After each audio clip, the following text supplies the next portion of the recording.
aimed at building a community with a shared future.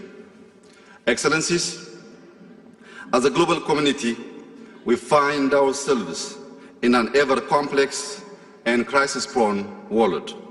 We are confronted with a climate problem, structural shifts, and global insecurity.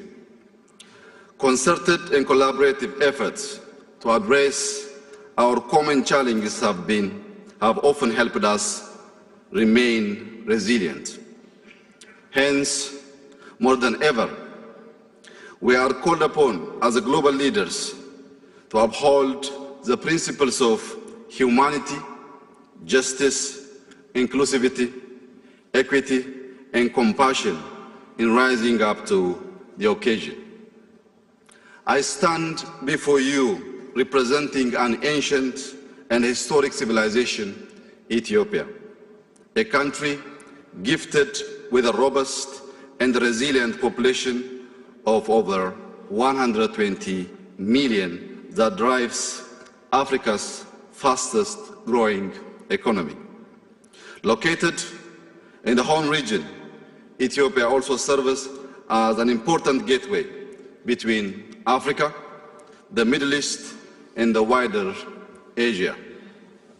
I also stand before you as a proud Africa that hails from a continent of 1.4 billion people, a continent with a thriving youth population that is propelling it to become a global economic powerhouse. Without a doubt, Africa is the next frontier market. Excellencies, historic relations between the African continent and China span 2,000 years. Sino-African relations can be traced back to the reign of Emperor Wu of Han. With the development of the Silk Road, exchanges between Africa and China became increasingly frequent and reached their peak during the Ming Dynasty. Admiral Zheng He's voyage to the Western Seas reached the east coast of Africa, bridging Chinese specialties such as ceramics and silk, and returning to China with many commodities. China has maintained diplomatic relations with numerous African countries since the Ming Dynasty. Sino-African ties today have grown exponentially, characterized by a commitment to mutually beneficial cooperation and respect for sovereignty. Through the BRI, these relations are delivering infrastructure developments across Africa, as well as helping to improve trade within the continent and with China. As the largest ever transnational infrastructure program, the BRI is therefore facilitating integration and sustainable growth. Large-scale investments in infrastructure and strengthened commercial ties have boosted the continent's economic development. With a rapidly growing population, the African continent is in high demand of sustainable and dignified development. And through BRI investments, many jobs have been created and livelihoods improved. Road and railway projects are linking previously unconnected places. People-to-people relations are being enhanced both within and across countries. The principle of connectivity inherent in BRI has also offered African countries with alternative source of capital, technology, and skills needed for our modernization agenda. In my country, Ethiopia, for example, one of the remarkable BRI accomplishments is the construction of Africa's longest electric transnational railway, which runs through Ethiopia all the way to Djibouti. The line revitalized local and regional economies. It plays a critical role in connecting people and enhancing efficiency in the logistics value chain along the strategically significant Ethiopia-Djibouti corridor. Excellencies, ladies and gentlemen, once a source of raw materials, Africa is now realizing its potential and capacity.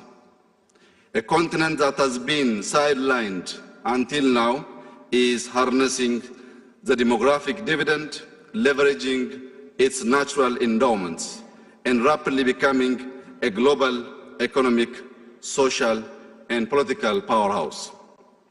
In the global arena, the inclusion of African Union as permanent member of the G20 is a long overdue recognition of the voice of a continent with 1.4 billion people. With around 85% of global GDP and roughly 75% of global trade represented by the G20, the African Union's entry will significantly enhance the continent's ability to raise and collectively address issues of development that excessively affect Africa. As inclusivity is becoming a necessary feature of multilateralism, I have no doubt that such reforms we are witnessing in the global fora will extend to include African countries as permanent members of the United Nations Security Council. It has been said that the flapping of the wings of a butterfly can be felt on either side of the world.